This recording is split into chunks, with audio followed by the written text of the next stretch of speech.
আজকে আমি গাড়িতে উঠছি যখন প্রাইভেট কারে, উঠার ঠিক আগেই দেখছি একটা ছেলে পড়তাছে এরকম হাফ প্যান্ট, একদম উঠার আগেই। আর কি মজার ব্যাপার, আইসা এই বয়ান, লজ্জা। তো এইভাবে হাফ প্যান্ট পরে দাঁড়ায় আছে, যে জায়গায় উঠে একটা চা দোকান আছে কোনায় দাঁড়ায় রয়েছে একটা ছেলে হাফ প্যান্ট পরে। এখন আমাদের নবীজি কি বলে দেখেন, জারহাদ রাদিয়াল্লাহু তাআলা আনহু বলেন, জালাসা রাসূলুল্লাহ সাল্লাল্লাহু আলাইহি ওয়াসাল্লাম ইনদানা, আল্লাহর নবী আমাদের সামনে বসা, ওয়া ফাখিযি মুনকাশিফা, আমার রান আল্লাহর নবীর সামনে খোলা, আমার উরু আমার রান আল্লাহর নবীর সামনে খোলা।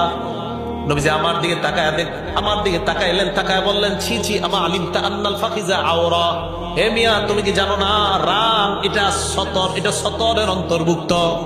তাহলে বলেন, রান যদি কোন নায়ক নায়িকা গায়ক গায়িকারা দেখায়, তারা কি লজ্জাশীল না বেহায়া?